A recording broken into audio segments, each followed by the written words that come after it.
It's episode 1249, and it's the Relevant Podcast here in Orlando. I'm your host, Cameron Strang, and joining me from Loverland, Virginia, is Jesse Carey. Hello, hello. From Nashville, our managing editor, downtown Emily Brown. Hey, y'all. Derek is off this week. And joining us from LA, it's artist, producer, mogul, Marty. What up? What's Derek doing today, Emily? You know, he was really secretive when he said he would need this week and possibly next week off. And I asked follow-up questions because unlike men, I ask follow-up questions when my friends tell me plans. And he was still pretty vague about it. So, well, I know the week after that we're in Guatemala, and the week after that we're in Montana. So it's interesting. I wonder what he's doing he's leading working up on to some Guatemala. secret project, maybe. I don't know. He said he was going. He told me that he was going to Turkey to do something. I don't remember what it was. He's going to Turkey for some surgery. I don't remember exactly. I hope he shows up with an incredible new toupee. A 48-hour trip to Turkey. Have you guys, or maybe it's just because Instagram knows our demographic information and knows that we are people of a certain age, but I get served a lot of weird turkey before and after videos these days on Instagram. I'll be honest, well, it's partly my fault because I watch them all and I'm fascinated. That's by your that whole fault. Like culture. I don't see those. I can't think of the last one I saw. But I've seen some go wrong. I will say that. How could it go wrong? They go too far down on the forehead? What? Well, maybe it's because I'm getting extra deep dive turkey hair implant because I've got a lot of like beard. I've graduated from leg extensions and hair implants to beard implants now. Beard implants. Whoa. And some of those have gone awry, according to my videos. Why would you do beard implants? Okay, but again, how are they going? Like, is it too much, too patchy? What is it? Well, the wrong kind of hair. It's like real smooth and that's flowy. what I was thinking. It's the pattern. It's wavy. Okay. No, It's the pattern. It's the pattern. Like on a head, you just start plucking them. I assuming you're just kind of just going, crazy coverage. They call it cornrows for a reason. It's like, For a beard, if it looks too sequential, it doesn't quite look right. What I've seen. You've got a pixelated face. Is what you're exactly. saying. What I've seen is like it's too precise. Like you grow the hair out, you're not going to be able to tell. Like if you shaved one of those Turkish heads, you could probably tell. Like that looks pretty precise, But when some people want that 5 o'clock shadow thing, again, this is according to the Instagram reels. I haven't really actually done any real research, but from what I've observed, that's where they tend to go sideways. Is when you try to get the 5 o'clock shadow thing. There's been some results that I've seen people have been displeased with, but we'll know when Derek comes back. I was about to say. I remember when I was in barber school when I was younger, my barber looking at my head and be like, "You will never go bald. You are the hairiest person for me." I was like, he's like, "Where's your dad from?" I'm like, "My dad's Puerto Rican." He's like, my grandfather's Italian. And I remember because they say it comes from what, your mom's dad? Like Yeah, but your it's hair? not accurate because me and my brother, I got my mom's and he got my dad's. And so Yeah, my grandfather had thick hair since he was even like in his 80s and 90s. He was slicking back his hair like it was like Robert De Niro in Godfather. But then I have a cousin of mine, when he was 18, he lost all his hair.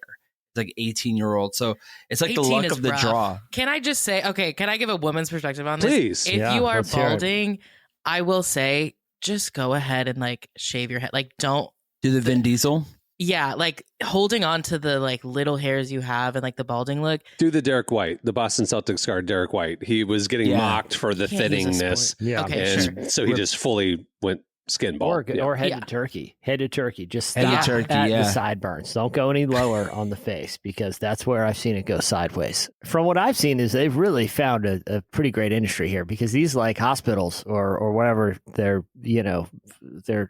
hair transplant facilities, they look like spas and hotels. They look like Vegas, the lobby of a Vegas hotel. From the videos I've seen. It looks like a good weekend, like I know. It's a full package. They give you the airfare, the hotel, the food, everything. Now that's how they sell it. I know people who have got their hair done, and that's how they sell it now. Okay, those people, does it look good, Marty? Looks honest. I'm not even playing around with you. And we can cut it if we want because I could tell you who it was. But I have a couple people that I know who got it, and it looks. You would never know. You would never know. See, and that's the goal. Yeah.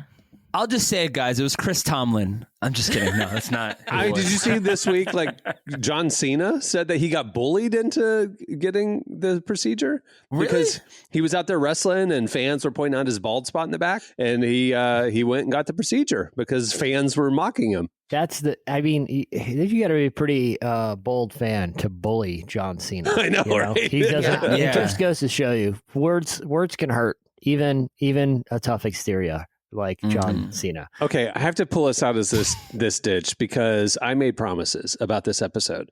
So we posted this ditch. We posted about the gorilla theories that we exhaustively fine-tuned last week. That we solved. The gorilla strategies. Yeah, fighting 100 men. We posted that, and there were two comments that stood out to me.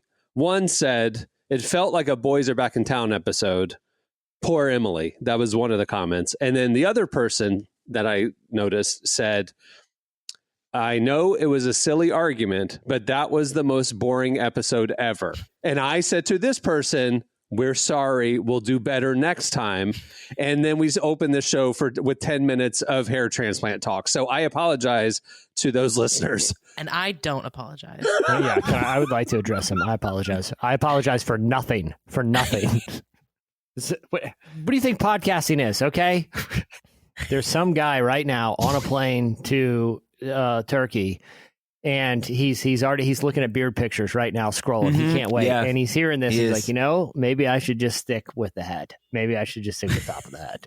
Stop at the sideburns. We're doing, someone a favor. So if there's a skip 30-second button for podcasts on purpose.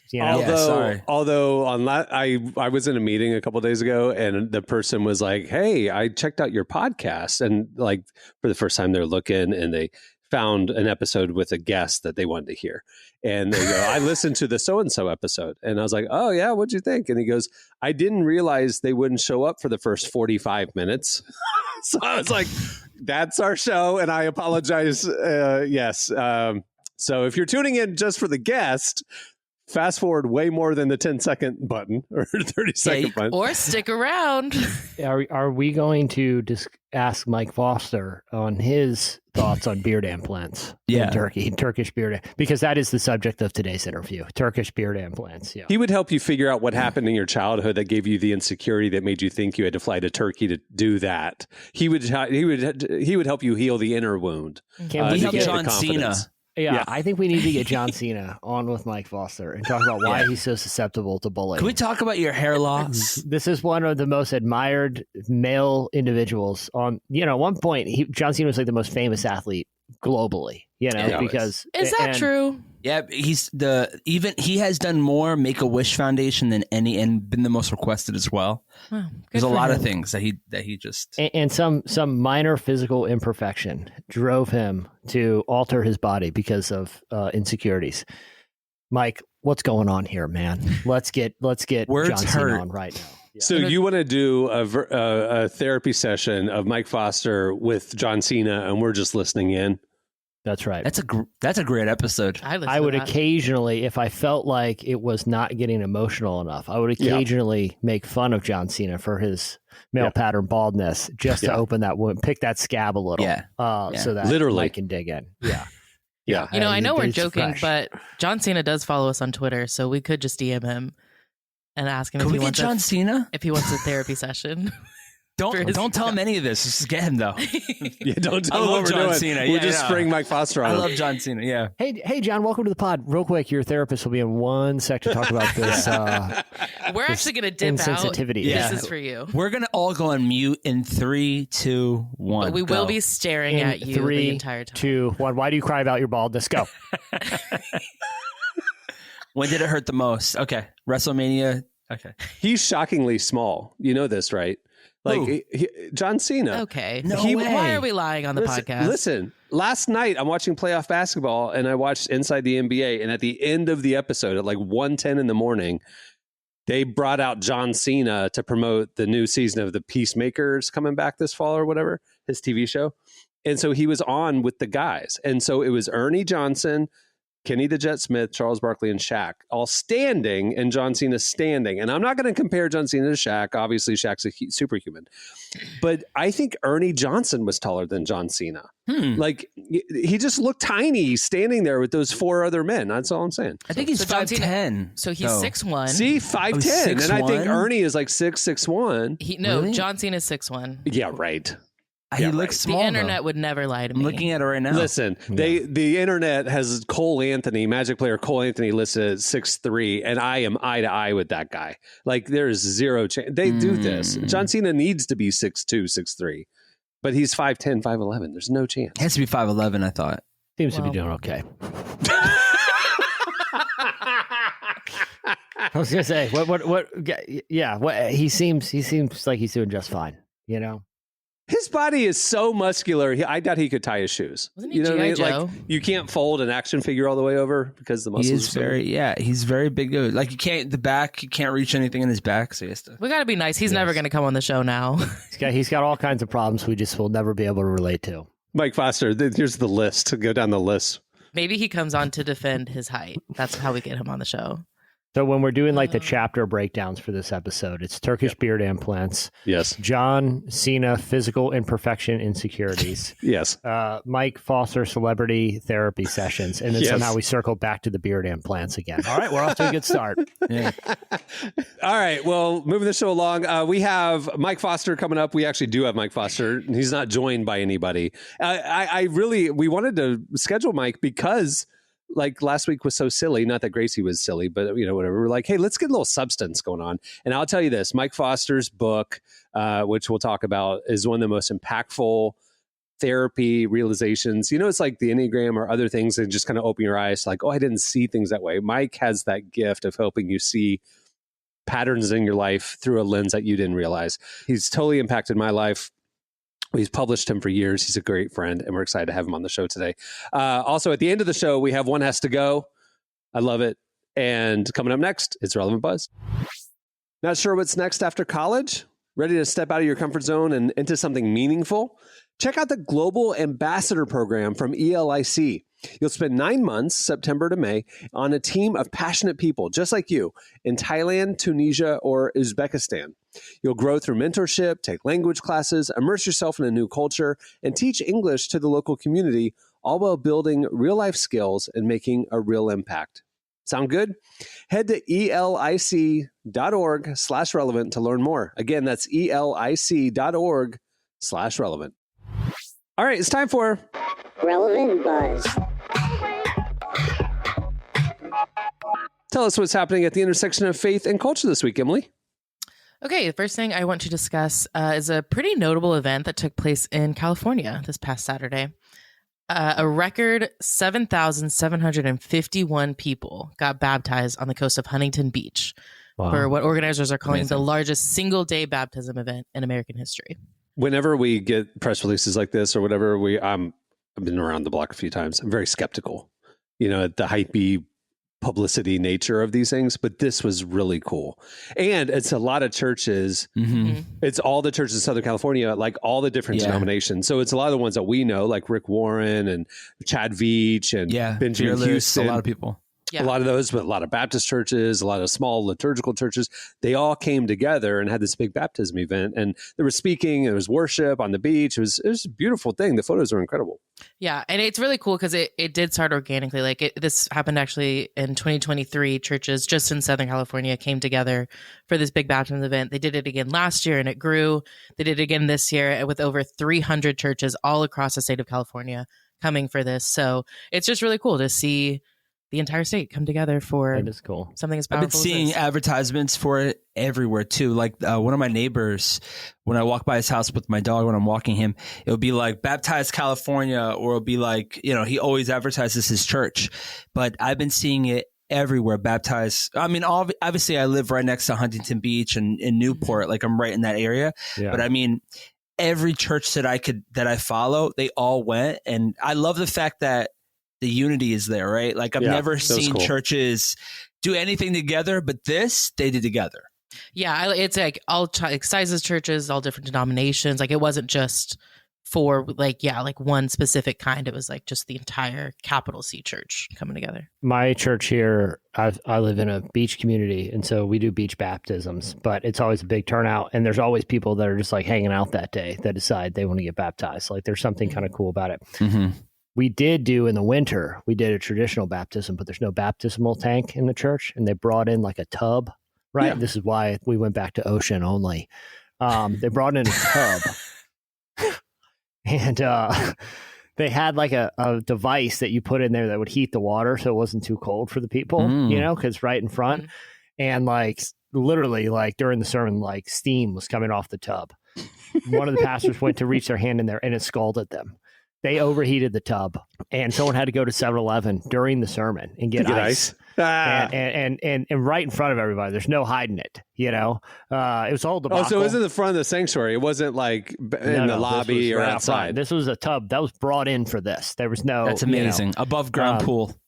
We decided ocean only from here because we're not going to overheat the tub again. It just caused too much of a distraction. Everyone was preoccupied the entire sermon by what was happening. How could you not be? I imagine the pastor screaming, like just while the other pastor's speaking, and then one of the leaders puts his hand in his. Everyone's like, "We got a hot pot. We got a crock pot up there boiling." Somebody just throws a big bag of crawdads in there. Yeah, New plan, everybody. We're gonna have a Hey guys, does anybody like pasta? We're gonna make some pasta. You're just looking at the converts and like their t-shirts, just sweating it literally because they're that close proximity to that steam bath. Ocean only from here. My old church in Texas, we were meeting in a school for a little while, and we did the hot tub baptisms. And the first time we did it was in the gym. Hot tub baptisms? Well, it was just like a portable hot tub, hot tubs. That's what it was. This was like a trough. Ours was like a trough. You're talking. Your church would bring in hot tubs? I mean, it was like an inflatable portable hot tub situation. I feel like that's not crazy. Yeah, I you feel guys like are looking I know at me what like you're saying. No, I'm you're good. I think it's An inflatable hot tub?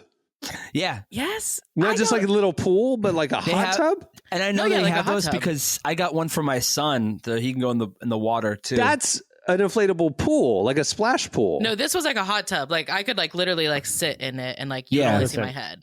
Almost like those cryo portable like ice bath things. Sure, but big enough for like a few people to be in it. And they're hard. The plastic's I just different. Googled inflatable hot tubs, and I'm about to make a purchase. These look sweet. Yeah, I'm telling you. No. The plastics, like an inflatable pool is like soft plastic. This one is usually like hard. Yeah. And like you could like lean back in it. It's a whole thing. Yeah, no, it was great. Highly recommend it. Anyways, the first time we did it though was in the gymnasium where we would normally have services, and the way that we would get into, you were kind of on the side, and then you'd walk into it, and we had a few people getting baptized that day. Are they round? Was it round? I'm seeing round ones. Yeah, okay. It was round. Got it. After probably the second person, it started getting so slippery because like we didn't have the towel situation figured out exactly. And so someone almost on their way to get baptized almost busted it. Like it was like, I remember it being kind of like a comic cartoon where you're like trying to catch your feet. They did catch themselves and they made it into the tub. And then I think one of the volunteers came and just like put a bunch of towels down to like walk a path. But I mean, but if you're going to bust it, that's where you want to, because you can get prayed for healing while you're getting dipped. So if you're going to want to blow out an ACL anywhere, that's where, walking into a baptismal tub is where you want to do it. Yeah. It was really funny though, because I ended up baptizing someone that day. And while we're in Are you ordained? Are you authorized to do that? Yes. Priesthood of believers, Oh. Yeah. Yes, I am qualified to do that. I have done it before, so I hope it counted. It didn't take. It didn't take. But anyways, while we're sitting in there, like the pastor's, he was saying something or something was happening while like we're sitting in there, like, and then we're in there for a while. And so then we just started talking and giggling about the fact that we're in a hot tub. Like it just was so funny to us. And then we realized everyone is staring at us as we're sitting in this hot tub getting baptized. Yeah. And you are qualified to do this. Okay. And I am qualified. Got it. Okay. All right. Okay, moving on. I do want to talk about The Chosen because it is officially a box office success thanks to the latest season, which just wrapped up in theaters. As y'all know, back in like 2023, the series started releasing their new seasons in theaters before it came to streaming. And over the past 3 years, the show has brought in nearly $140 million in worldwide theater revenue. Just at the box office, which is like found money because it's like it was made for television, and they were just like, well, let's just stick it in the theaters for a couple weeks. Very smart. And they made $140 million back. Yeah, and $60 million of that came just from this year, this season 5 that just came out. Huge success. Huge success, and it really is crazy considering the first season came about through crowdfunding, and so to see kind of their trajectory, they've still got 2 more seasons to go. I have a feeling season 6 is going to be even more of a box office success because it's finally going to be the crucifixion. That feels like a pretty notable moment to go see in theaters. Don't spoil it. Just kidding. Sorry, spoiler alert. But if you didn't catch it in theaters, you can catch up on it next month when it hits Amazon Prime on June 15th. Do they also do House of David? Is that also the same company? No. That was Wonder. That's one of them got purchased by Prime, right? Well, so Wonder Project is a studio that they do have a deal with Amazon Prime. They're developing Faith content, but The Chosen also worked out a deal earlier this year with Amazon Prime. Yeah, they sure. both. That's why that's why they seem like they're connected. And then because they're both on Prime, Prime was like, "Hey guys, cross promote." And so then there was a lot of like they joined forces kind of a thing. Well, both of them have such good quality. Both of them are incredible. Like House of David was absolutely phenomenal. Yeah. The Chosen's phenomenal. Like The Chosen's one of those things where like kind of reconnected my faith in a different way. It being in California, really, it's been so difficult for me to find a church and to find something that is close. I have a son. He's a NICU baby, so he's a little smaller. I don't want to bring him to I don't know if the kid's hair is good. So like trying to find any grasping at straws when it comes to either night service or just trying to find some type of like faith to stir me up. Oddly enough, The Chosen, the David, all these programming have like me and my family, we have reconnected to God in a really cool way because of it. So I love it. I really do appreciate these things. Yeah. That Southern California baptism thing yesterday, Emily was like, hey, I should ask Marty if his church participated. And I go, I think he hasn't found one that he loves yet. We still go to Mosaic. Yeah, we still go to Mosaic because Mosaic has like night services. And usually my mother-in-law would watch our son, so we could go. It's just hard to go to church when you have to like take your baby with you. They put you in like a room where it's like you're watching a screen, and it's like I could just go home at this point. Like my TV, and I could have popcorn at my house while watching this if I do it. So. I remember back in the 90s, my church had a cry room in the back, and it was at the back of the sanctuary, and it was a glass window, and the mothers could go in there, and they could hear the sermon, they could see it through the window, and then the kids could scream their heads off. The number could flash 61, and you're like, that's my kid. My kid is crying right now. The number. I forgot about the numbers. 61. Oh, he's crying. It was a little shameful, especially when the kid was a little older and they were in Sunday school and just being disruptive, and you're like, that kid's like 8. Why is his number up there? Oh, yeah. Did you guys have a thing? Mine, I went AG. So like the kids would be in the service through worship. And then at the end of worship, when they would transition to like announcements and things like that, they would dismiss the kids to go up to kids' church. And it would be so loud on the way out. I just remember like walking down the aisle, like cock of the walk, like getting all the attention. I love that. High-fiving. Yeah. I love dismissal. I felt like John Cena at WWE, little bald spot in the back, a little insecure, but just running down there. Marty, you said something there that, I've never thought about this before. You mentioned the popcorn, okay? How you could go home and have popcorn. Of course, that's what you would grab onto. Why not? Why not have a popcorn machine or some soft pretzels or something I have to pass popcorn out before machine. the sermon? I honestly think it would enhance the experience. Do you want popcorn at 9 a.m.? Yeah, I do. Listen, if before the sermon starts, they're like, "Hey, greet your neighbor," or pop out of the popcorn, one of the 4 popcorn machines around the room. Those poor volunteers having to vacuum up the sanctuary after everybody has popcorn. Listen, church is like the airport. There are no rules inside of church. You can have You have a donut, coffee, popcorn. 10 a.m. They're serving. The children's ministry is making burgers, flipping burgers. I'm just saying, if there's popcorn during the sermon, who's complaining? I think if someone gave me a bag of popcorn and it's like, all right, I'm going to settle in here, I think I would probably focus even more because I have such a strong, but you got to hold it through physiological and cognitive. No, you do this after worship. You do it during the meet your neighbor time. You go get your popcorn, come take a seat. Okay. And then, but meet your neighbor is a hard minute. You can't go wandering out to the lobby, stand in line, and come. You extend it. No, again, no For one's popcorn complaining. time. That's an intermission. That's literally just cares? intermission. Yeah. Jesse, if I ever became a pastor, heaven forbid, we're more allowed to time eat. to talk. Exactly. It's like going to iPick where you can order or like they have those theaters that you can order food while watching the movie. That's how when I start my church one day, you're going to be able to order a burger, food while the sermon's going. You just get to enjoy it. Why not? Why can't we cross the rules here? I don't want to go to a service that's so long there has to be an intermission and food break. Well, you don't have to stand up during worship. You can eat. Don't worry, you're good. You don't have to eat it. You don't have to eat it. And if one person complains, Marty, you say, "Oh, well, go tell those 5,000 that we're chowing down on fish and bread during a pretty good sermon." I'm pretty sure they liked it. I'm pretty sure. Yeah. So you want to bring cinema cafes to church? You want to have? Yes, Why that's not? what Why not? Me and Jesse are starting this new church. You order Yeah. in the lobby before you go in, and they bring it to your seat during the service. Yep, there's That's right. waiters. You got to tip them. You got to tip them right. Well, you got to tithe to them. That's your tithe is the tip. Yeah. Maybe no. It's kids raising money for instead of doing the car Mission wash trips. for the youth mission trips. They're waiters. And all that money, goes right Youth group back into kids ministry. I love the idea. It's incredible. The youth Wait, are group the kids the waiters now? No. That's child labor. That's like Hillsong. We wouldn't do that. Let's just kidding. I'm sorry, but for real, like I just would love to have some type of food situation while like just some snacks, right? Well, why not? Like, okay, yeah, people are crunching down. Church is like an brunch? airplane. You can bring your own snacks with you and eat them if you choose. You could. Why not? Why not brunch? Why not a big brunch? People love brunch. You're right. Why Some not a churches big are in brunch? theaters. Listen, a lot of more traditional churches do have meals after the service, like down the fellowship hall. I'm saying during. Yeah, no, I'm saying during too. I'm saying, Jesse, like some churches, they meet in movies. Why can't I eat some Twizzlers while watching my pastor preach? I would love to have some Twizzlers.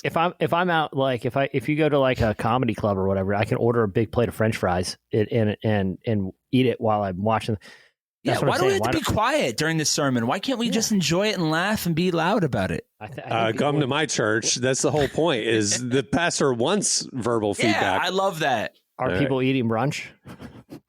No, nobody's. Well, no, wait. We have a coffee shop in the lobby. People can grab a croissant and coffee and bring it into the service. I'm saying you need a big Southwest omelet right there. I need a Western.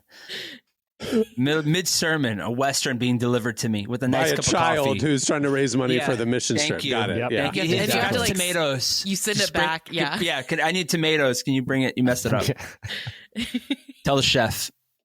I love it. All right. Well, y'all let me know how y'all's church when it gets up and running, and I'll see if I visit it. We're thinking through it. All of that was because in Southern California, some people got baptized at the beach. That's how that all started. No, we're still on The Chosen. Oh, The Chosen. That's right. Yeah. That was because Marty's church experience. He's needing something more. Bread of Life Church. Bread of Life Church. I love that. It smells like a Panera when you walk in. Yeah, it's a Michelin star church. It's amazing. A loaves and fishes approach to ministry. So it smells like fish when you walk in. Fresh bread. Yeah, our fish of the day. Guess what? They walk up to you. They tell you, hey, we have cod. It's our fish of the day. Yeah. Do we have, how many options do we have? Chilean sea bass. Chilean sea bass, halibut, oh cod, my gosh. some salmon. Eventually, at night service, we have a liquor license. Things just get, some real wine. That's the young adult service. Yeah. Yes, I'm digging this. I'm loving this idea. Why not? Bread of life. Why not? Tell me why Ministries. not. Yeah. Okay, moving along. Speaking of young adults, Emily, you're an ordained minister. Tell us why not. I never said I was an ordained minister. I said I could. You're just qualified to I could baptize technically people. baptize one person. You're a rogue baptizer. I was ordained. I had a one day. I officiated my cousin's wedding, and in order to do that, you have to be ordained. And the city will issue you. You can be ordained, but it expires within 24 hours. Oh, but having been ordained for 24 hours, I formally declare. Me and Marty's idea, totally biblical and awesome. And well, it's not anti-biblical. Nobody would say it was We're anti-biblical. having our own conclave right now. I mean, listen, if you go back to New Testament church, it was like in houses, there would be meals, it's community. I would love a hibachi going while he's really digging in. I'd be locked in. When the numbers are your kid is having a problem in the nursery, the numbers are your order is ready. It's like Waffle House. Like I want them hood hibachi. They're cooking in front of you, and you're like, yeah, okay. And the kids are there entertained. They're watching little onion volcanoes. They're locked in. You don't need to worry about them misbehaving. The more we talk about this, the more I think we're on to something here, Marty. I'm going to hibachi tonight. I think now. attendance would be through the roof on this situation. I think so too. Yeah. You could just do like a men's group that does this, like get together at the hibachi each week. No, we're talking about this is a Sunday morning thing. Look, I already got the marquee opening weekend. Man does not live by bread alone, but everyone's got to eat. And then it's what today's specials are. Right there. Not the sermon this week. It's the specials during service. No. They'll figure that out once it starts. Yeah. We have Paul's plate where it's like, a certain type of fish. We're just thinking of just the branding is going to be phenomenal. I think if you're going biblical, it's a lot of fish. I mean, that's what Galilee was doing. It's a seafood place. It's Mediterranean food. It's a lot of vegetables, a lot of fish. A lot of charcutes. A lot of charcutes. We're the first corporately owned chain restaurant church. Yeah. And so we have sponsors. We're owned by Bonefish Grill. Yes. We're owned by the people who started Bonefish Grill. Which is where I'm going for Mother's Day lunch, actually. Yes. So there you go. And Yard House. We're owned by those two. See, it could have been two stones, one bird, two stones. Bonefish Grill, church ministries. Can we just have church at Bonefish? Then I don't have to go over there after service. No, that's too crazy. We have to have the church. Yeah. And there's also hot tubs. Inflatable hot tubs. That will occasionally baptize people, but this is just the crawfish boils for 3 out of the 4 weeks, and then every 4th Sunday it's a hot tub baptism. If you're offended by eating during a sermon, I get it. Just take a good long soak while you listen. That's all I'm saying. You're not comfortable with the food, take a soak. They're active hot tubs over in the corner, like a special seating area. Why not? Jacuzzi Tell setting me why is not. on. It's like a drive-in movie theater. You stay in your car, but you're watching the thing. You're in your hot tub, but you're watching the thing. Like a bathroom. Yeah. It's like soaking, enjoying it, mud baths. It's just we're making evolving the experience more enjoyable. We still downtown have a drive-in church. Like, I love that. Right in downtown, it's on a lakefront, and they have a drive-in service. And you pull into the parking lot, and all the cars are facing the lake, and you tune your radio to a certain frequency, and the service is happening on the lakefront, and you just sit in your car, which for the introvert in me sounds heavenly. I don't have to. I love it. I don't have to interact with anybody.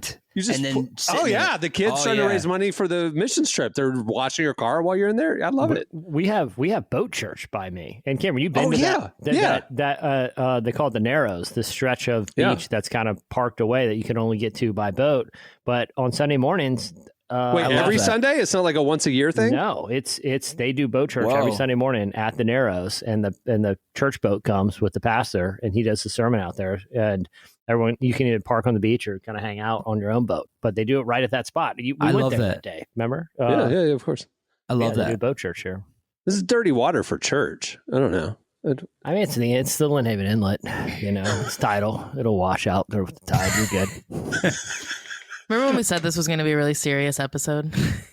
No, not serious, just more substance. We're fixing right, church. Let's get back to the substance then. Okay. Sorry, let's talk about turkey again. I'm sorry, No, getting back to the substance. There is a study that I did want to talk to y'all about because it's interesting for where I'm at in my life.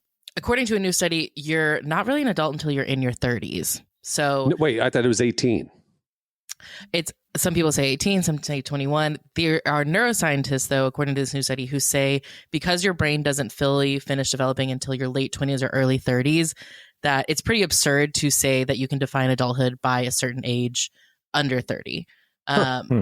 So, and honestly, it kind of seems like the world is agreeing with that when you take a step back and look at it. Like, people are getting married late 20s, early 30s now. Birth rates in their 20s are at the lowest. A lot of people in their 20s are still relying on their parents for financial help. And so psychologists are saying that your 20s should really be called emerging adulthood, where you're still developing, you're still figuring it out, and your brain has time to catch up to being an adult. So basically, if you're 26, 27, and you feel like you've been passed by, your friends are further along in life than you, and you're frustrated or confused, cut yourself a break is what you're saying, because you're not even an adult yet for 5 more years. You're cool. Yeah, Don't you worry. got plenty of science. So, yeah. Yeah, so according take to that science. According to Yeah. science. So when your mom is nagging you about when you're going to move out, you'd be like, Mom, I'm not even an adult yet. Yeah. I haven't even launched my hibachi church yet, so just lay off. Love it. Exactly. Yeah. So you can use that as an excuse. I will be using that for the next 30 days while I'm still in my 20s. So feels good to have science to back it up. Yeah. Listen, I agree with it because I feel like, you know how they say with kids, there's like a certain moment where they become like conscious, like alive. Yeah. That's how I feel like when I hit 30. I feel like when I hit 30, everything just got better in my life. I don't want to be in my 20s. I don't want to be in my teens. If I could just stay in my 30s, if I could stay 36 forever, I would do it. I love it. Love where my body's at. Love where my mind's at. Love where everything is at. 30s has been good to me. 20s, there's too much hormones going around. There's too much stuff happening and a lot of pressure to figure out your future. In your 20s, you're just still a kid.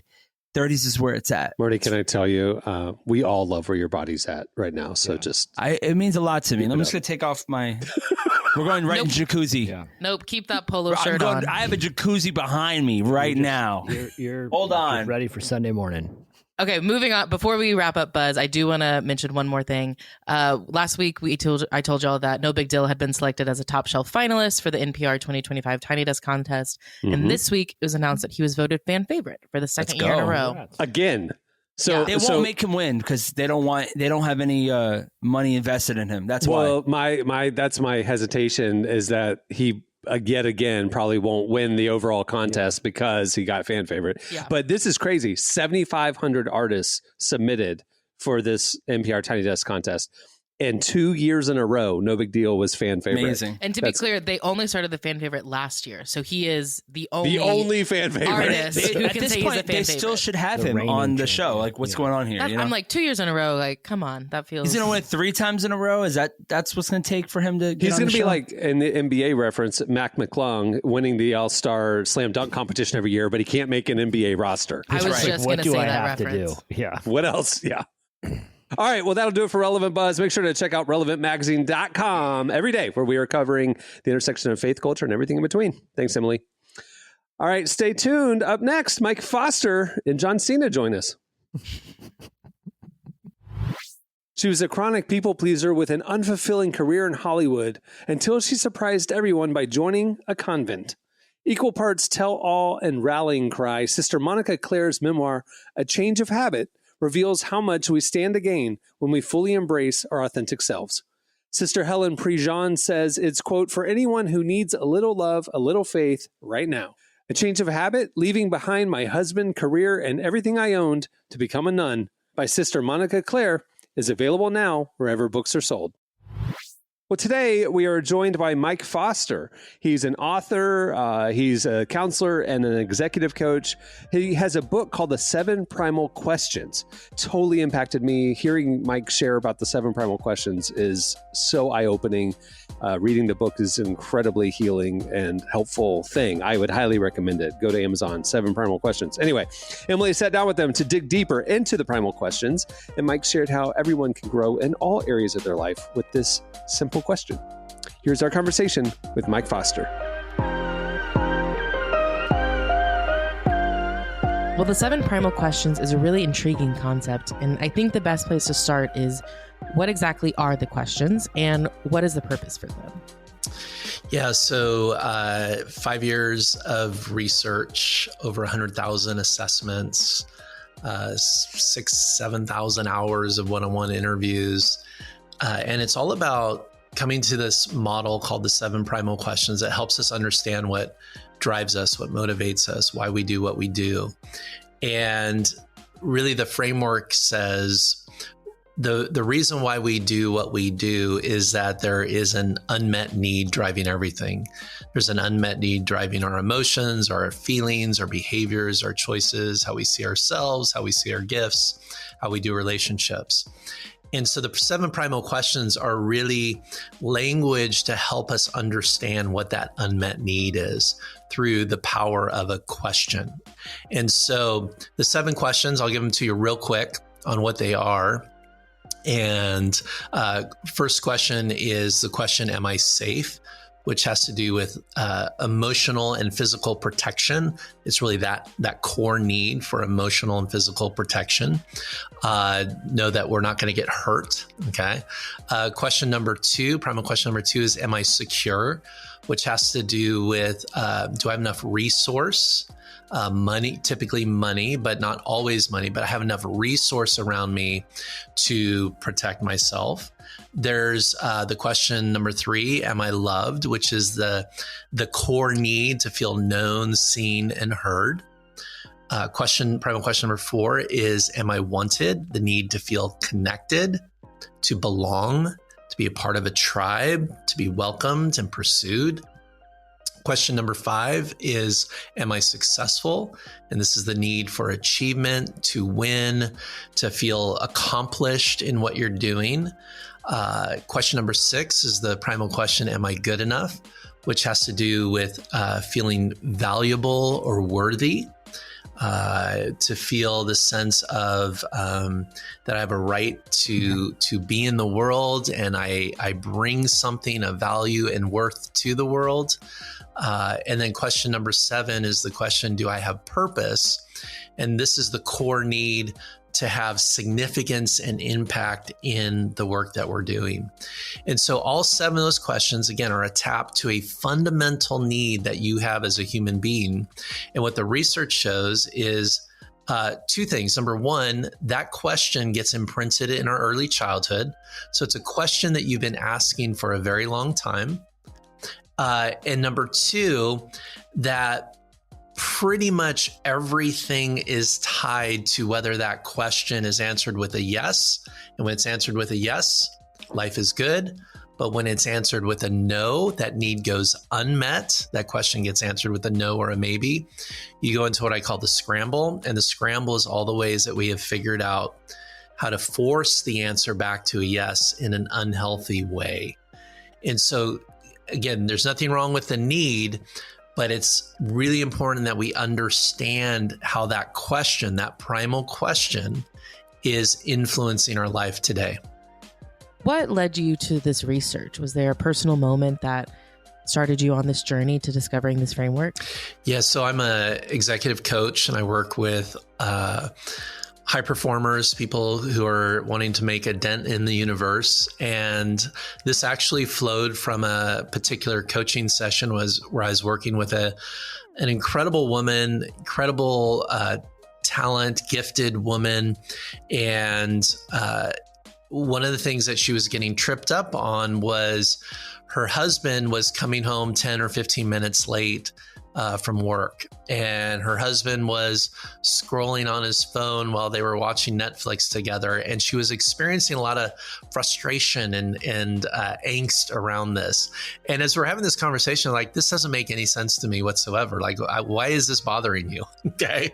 Pretty normal things like getting home from work a little bit late.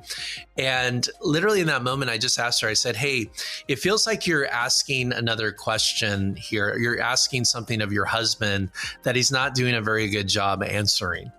And the question that we kind of landed on in that moment was the question of whether she was loved or not, whether her husband wanted to see her, know her, listen to her. And so, like, some of these actions that he was demonstrating and doing in the relationship were creating this, an answer to that question of no or maybe. And so I just saw that as a really helpful thing, because she's like, that's exactly what I want to know. That's exactly what I'm asking of my husband. And then we started unpacking how that question has actually played a very significant role in all of her relationships. Okay. Not only the one with her husband, but also with her friends and with her parents. And so I just started pulling on that string and found just so much is connected to a singular question that we're trying to get answered with a yes in our lives, and how impactful it is. And again, the reason why it's impactful, as with my client that I was talking with, as with me and Emily with you, and with whatever our question is, because it's a question that got imprinted early on in us. And so oftentimes the things from our childhood carry over into our adult lives, and we never take a look at those things. We never see how those things are influencing us. And so what was really helpful for her was it gave her this opportunity to step back and go, okay, this is actually a really important question. This is a really important thing that I need to be aware of that's driving my life. And it gives us this new sense of empowerment when we understand the question, and then how we deal with the question being answered with a no or a maybe. The other thing that's really powerful too that happened in the research, Emily, is there's a beautiful gift and superpower that comes from our questions. Sometimes these things with, it's all about, oh, these are the problems I need to fix in me. Okay, I got to fix my primal question. I got to, work on my, being triggered when I get into my scramble because somebody answers my primal question with a no. It's all this like kind of heavy work. But there's this really important part of the model that I want to point out. And that's what we call the primal gift. And what the research shows is that we take our question and we put it over everybody else and assume that they're asking the same question. And then what we do is we answer our own primal question for other people in a really powerful way. So it's almost like, think of it this way, Emily. The thing that you need most is the thing that you most want to give away to others. So if your core need, like my question is, am I safe? So my core need is safety. And I'm assuming everybody else wants safety too. And so my superpower is helping people feel safe, okay? Helping people feel protected.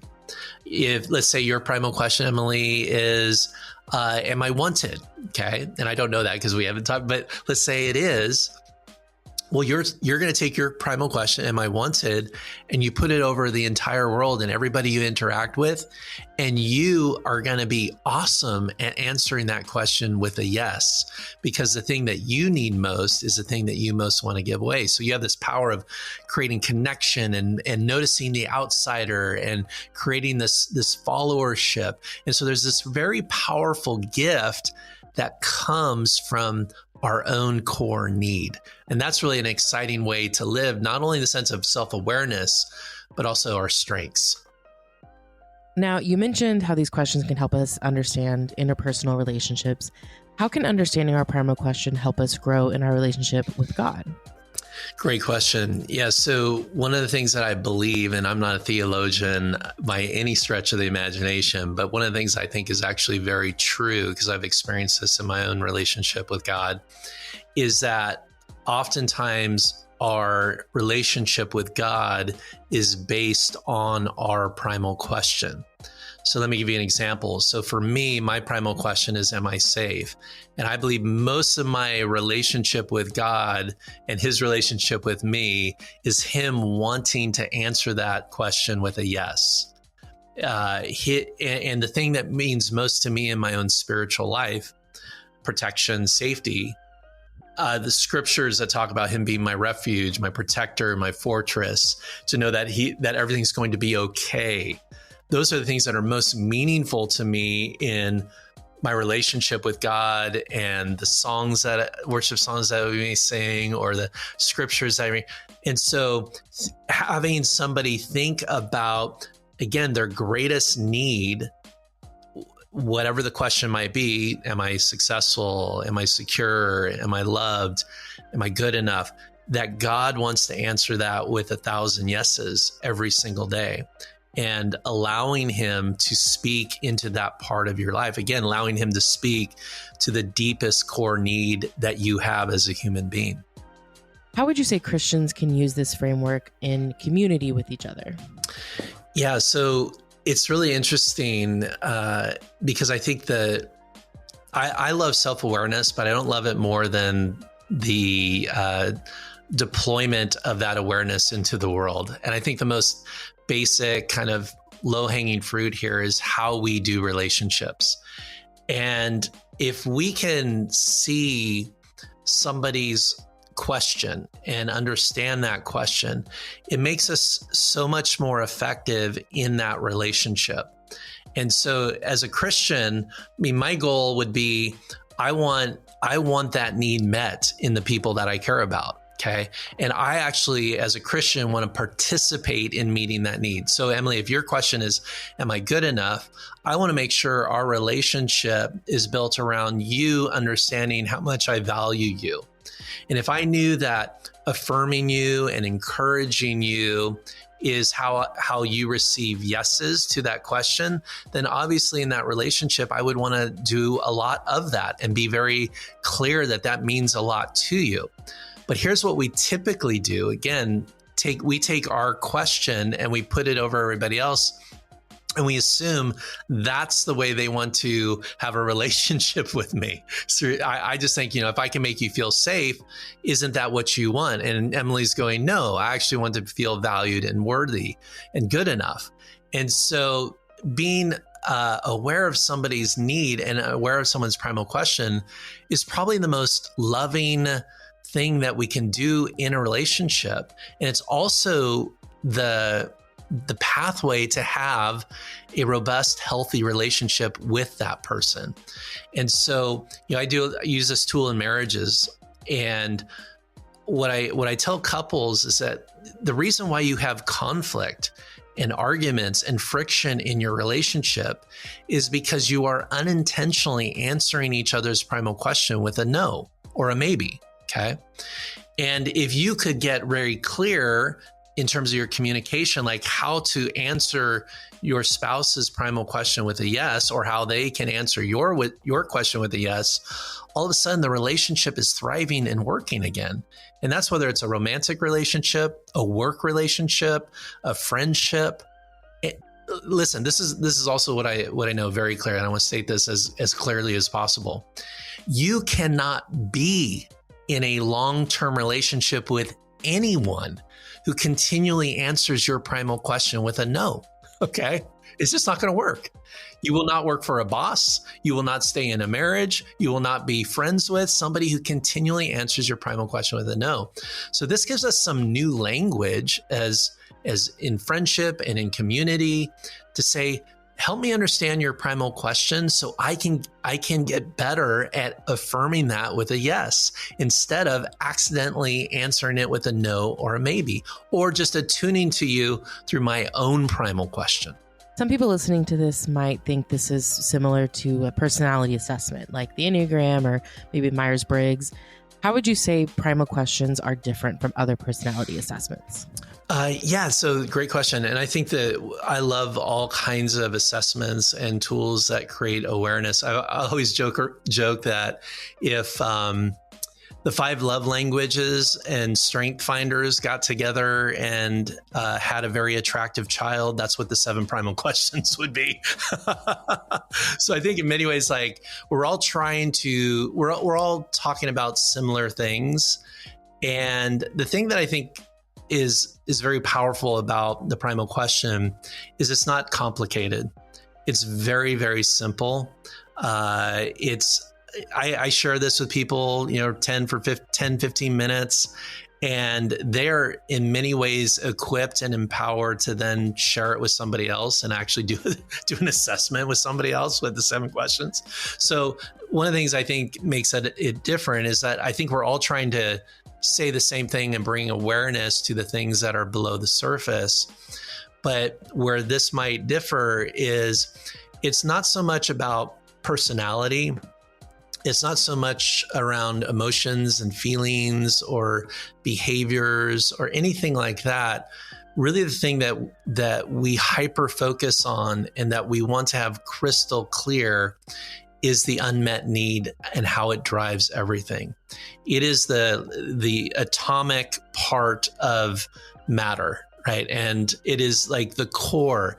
And so often, and when we understand the core, then it's just like we understand everything. We see the matrix. One of my favorite sayings that I use in my own life is, I'm on to me. Okay, so like when I see myself getting agitated or frustrated or judgy or, in my scramble, it's like, oh, I know what's going on here. I know I'm on to me. I don't feel safe right now. And so with that clarity comes action. And action is how we create transformation, not only in our own lives, but in the world that we live in. And so I love the Enneagram, I love Strength Finders, but if it's just about self-awareness and just a little bit more knowledgeable about myself, that's not enough, in my opinion. It's like, now what are we going to do with it? Even Strength Finder says this. It's you can know your strengths, all 5 strengths, and have the results of this assessment. But if you are not utilizing and deploying those strengths in the workplace, then who cares? I am curious, as you've been working with people and finding out their questions for years now, is there a particular primal question that appears more than the others? That's a great question. So there's 3 that come up most often. And they're about the same weight in terms of the results from the assessments. And it's question 1, am I safe? Question 3, am I loved? And question 6, am I good enough? Now, one of the interesting things is certain communities or groups have different questions that tend to congregate. So, for example, Christians actually weight more heavily on a 6 and a 7. If you grew up in a Christian home, you tend to relate that there tends to be a greater number of those results. If you grew up, let's say sports athletes tend to have a lot of Q5s, am I successfuls? So we can even see, like, in terms of, and I think this is all around the gift part. The thing that you need most is the thing that you give away. So like Kobe Bryant, Q5, right? Without question, am I successful is the questions that's driving his life. And Michael Jordan and Tom Brady and Tiger Woods and Serena Williams, you look at these people and it's clearly the need to succeed and win is driving their lives. And so like within sports context, you're going to see a lot of Q5s. In religious context, you're probably going to see a lot of Q6s and Q7s. Maybe you grew up in a more legalistic, God's angry with you, God doesn't really like you unless you do the right things. Get a lot of that messaging. You could see, and just like being a good kid, you got to be a good kid. You could see how like a Q6 and maybe some of that criticism around like not being good enough or not being perfect, that can, again, I'm not here to blame parents and I'm not here to like critique that, but it's just understanding of how the question gets imprinted.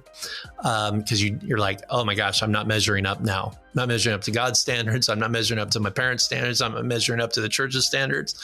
So a Q6 could certainly play out in terms of that imprint. Then also we would look at Q7s. A lot of time there's this language around God's going to do great things in your life.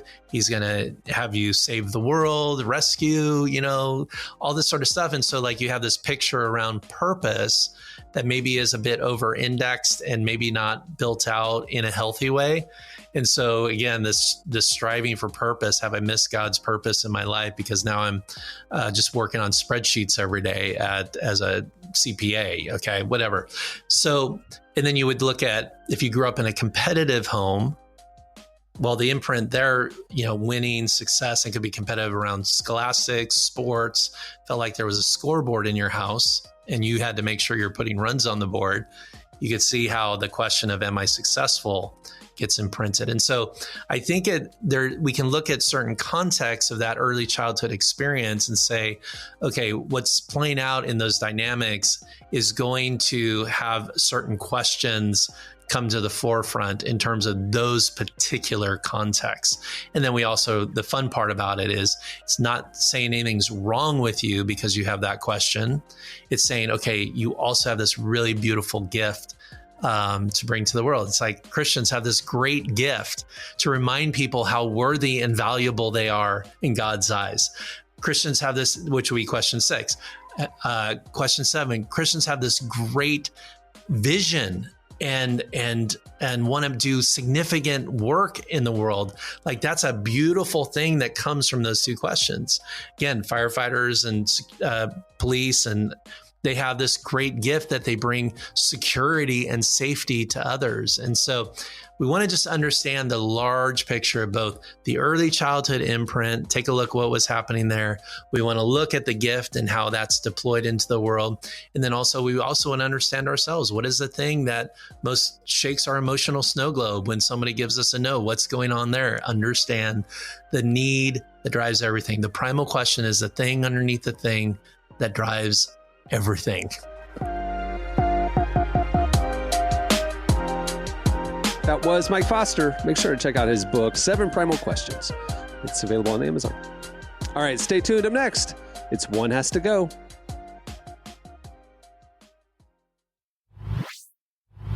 Okay, it's time for One Has to Go. Okay, you guys know the game. I'm going to give you 4 things, and you're going to tell me which one has to go. All right, Jesse, you're up first. Okay, graduation season gifts. Here we go. Cash in a card, an inspirational book, college merch you'll never wear, or a framed Bible verse. One has to go. Inspirational book for sure. I feel like that genre is a little oversaturated right now. You know, I feel like, look, I go listen to Huberman Lab or something if I want a little inspiration. Give me direction, life direction, that kind of thing. Yeah. And whatever that college merch is, trust me, you'll circle back. You'll want that. When your college is, randomly gets in some televised game, you're gonna want something to slide on. Literally, when ORU made Sweet 16, Elite 8 a couple years ago, I dug tubs out and got my old ORU basketball shirts out, acting like I've been a fan all along. Yeah, you will. All right, Marty, college regrets. It's graduation time right now. Good. That's I have so many regrets. Couple college things here. College regrets: a random roommate, 8 a.m. classes, college relationship, or being a philosophy major. One has to go. So a random roommate, 8 a.m. classes, college relationship, in quotes, or being a philosophy major. I had a lot of random relationships, and I'd probably say those have to go. Oh. They got to go. Wow. Yeah. My Jesse's still in his college relationship. Yeah. Going strong. I had a big college relationship. Everyone's trying to find themselves. This is a different time. It's like you got these just undeveloped brains running around. Yeah. My college relationship was so scarring that I didn't date for 4 years afterwards. So there you go. All right, Emily, here we go. Types of French fries: thin cut, curly, waffle, or crinkle. One has to go. This is really tough because I love a good potato and I love all fries equally. However, I'm probably going to get rid of crinkle.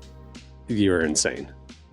Good what are you crinkles. talking about? The Ore-Ida crinkle fries? Those are incredible. That's like classic. That's like the classic. That's it. Like, no matter what I pick, there's going to be you can get rid of curly fries. Who needs curly fries? You got waffle. No, I love curly fries. Those are so fun. I love a fun potato. You like the springiness of it? Yeah, it's fun. I want to have fun. And crinkle. I feel like the curly fry is the least efficient way to cut a potato. I feel like there's a lot of waste. I associate them with establishments that probably the curly fry is the only good thing they serve. Arby's? Arby's, Carnival, State Fair, Fairgrounds. I feel like those are big curly fry territories. See, maybe I picked curly because I get them at like carnivals or something. So there's like a nostalgia factor to it. Yeah. But I'm going to stand by it. All right. Jesse, deli meats: turkey, ham, roast beef, or salami. One has to go. Same again. Turkey, ham, roast beef, or salami. Oh, it's got to be salami. Yeah, no, really? It gets slimy the fastest. Salami. The Italians offended over here. Yeah. And I'll be Italian for a minute. We got to keep the salami. We got to get rid of ham. Why would you put why'd you put a little olive in there? Like, I agree with you on that. Beef. Actually, it's all pink. Delicious. I don't eat. It's all pink meat. No, I rank lunch meats on which ones get slimiest the fastest. Salami's almost slimy by default, so get it out. I think you're picking the wrong salami. It's sweating. You don't want your meat sweaty. You don't want sweaty meats. No, yeah. Unless it's on my charcuterie board as the appetizer coming into worship on Sunday morning. Get it out. Get it out. All right. We were talking about movie snacks earlier. So Marty, popcorn, Sour Patch Kids, nachos with the fake cheese, or peanut M&Ms. One has to go. It's probably going to be peanut M&Ms. It's going to have to go. I can't get rid of the nacho cheese. I love that. Right. Sour Patch Kids, something different, just to take the edge off. Popcorn. And then popcorn it's sacrilegious to not get popcorn. What do you? Church wouldn't even be church without popcorn. Yeah. What are you, a communist? Yeah. Gotta have popcorn. Yeah. Yeah. Jump to communism? Emily, sandwich breads. We had meats a minute ago. Now we're going bread. Sourdough, brioche, rye, or ciabatta. Rye. Get Rye that out of has here. to go. Yeah, get rye out of here. Get that out of here. Yeah. A Reuben on marbled rye? I have a bread maker, Okay, and you rye listed smells the worst. one meal that I need rye for. Yeah, it's the only one, and I could easily sub it out for some sourdough and not really think Or twice ciabatta. about it. Yeah. Ciabatta A can't be patty beat. melt on rye. And I'm going to tell you, I don't order patty melts that often. So, It tastes just as good on sourdough. It just does. Yeah, I could sourdough's just go, definitely or the I could best just one. go without the patty melt. I could just get something else because honestly, when's the last time I ordered a patty melt somewhere?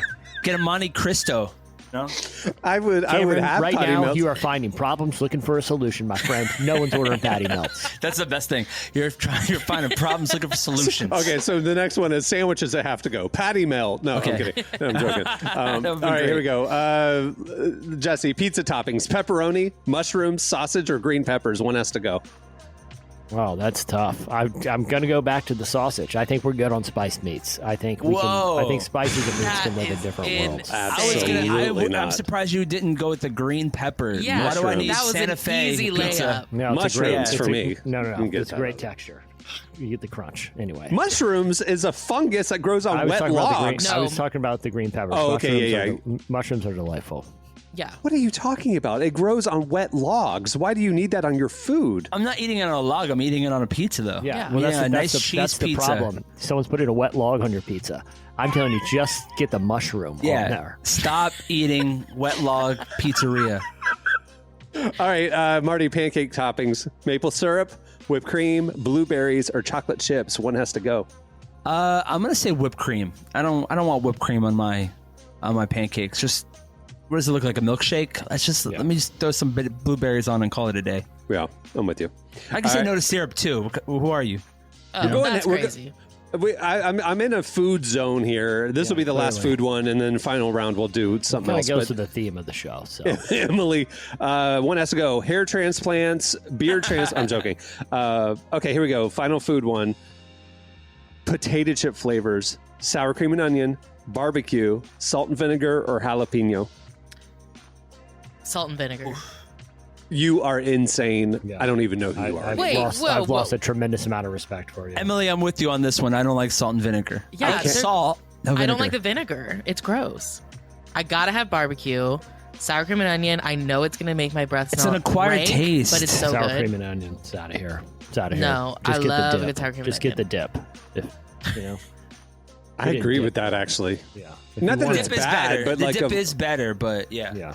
barbecue. Sometimes you just want a good barbecue chip. Yeah, you gotta- Jalapeno, a little zesty. I love it. Salt and Yeah. vinegar all day long. And Sour what I'm cream and saying is, onion. I mean, you're not dipping a chip in barbecue sauce, but you are dipping it. If there's a socially acceptable dip, just go with the dip. My point. I like it. That's good. All right, last round. Here we go. Jesse, you're up first.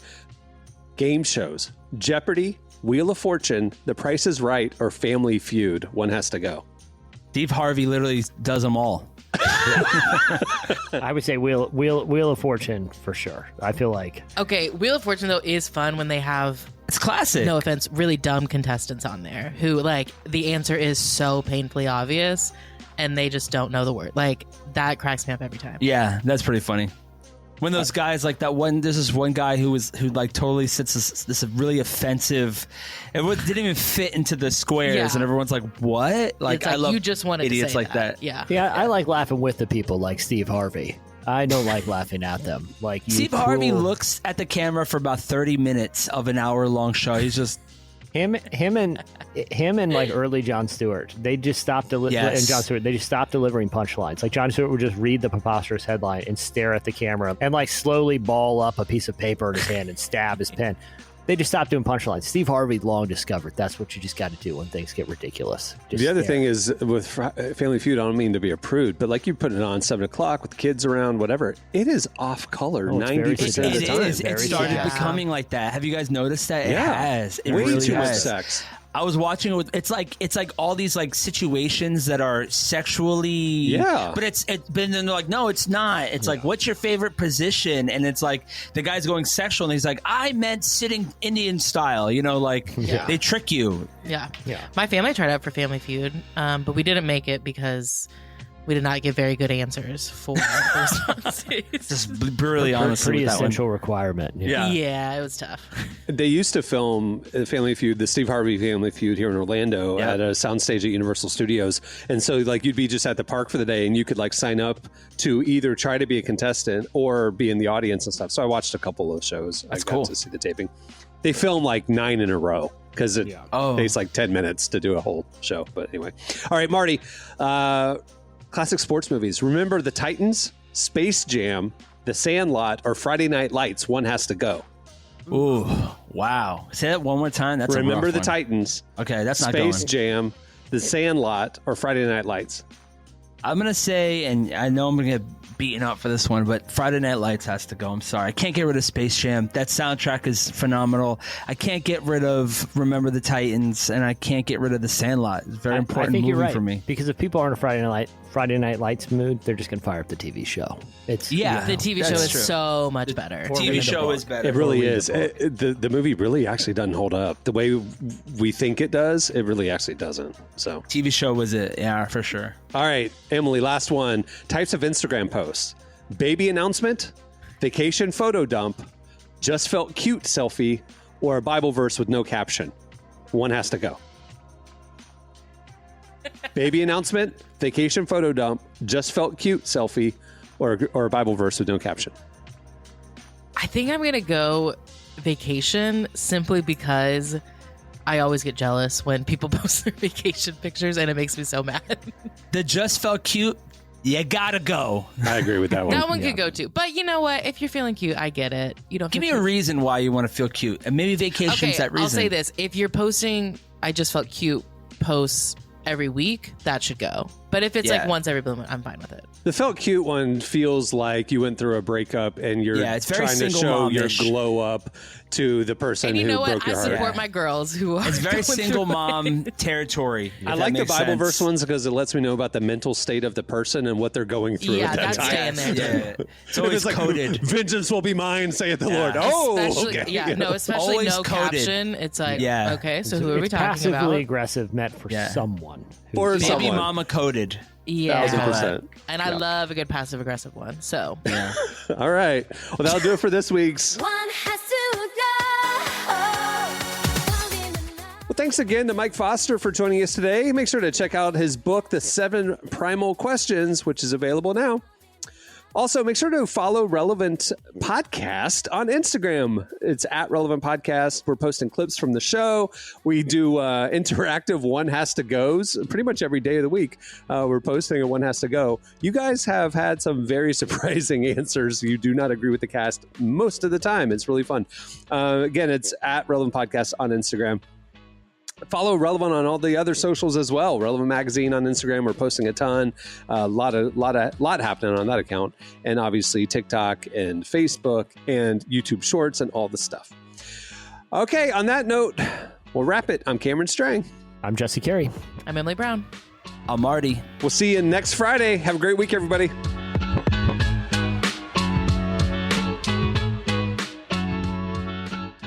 Thanks for listening to the Relevant Podcast. Make sure to check out our coverage at the intersection of faith, life, and culture every day at relevantmagazine.com. And while you're there, don't miss our latest digital issue. Issue 116 features Nate Bargatze, Connor Price, and a lot more. And don't forget Relevant Plus. It's the best way to experience our content, including ad-free reading, an ad-free version of this podcast, and more.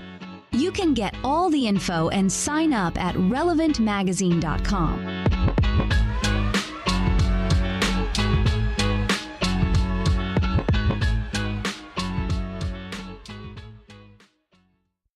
So when we're doing like the chapter breakdowns for this episode, it's Turkish beard implants, John Cena, physical imperfection insecurities, Mike Foster, celebrity therapy sessions, and then somehow we circle back to the beard implants again. All right, we're off to a good start.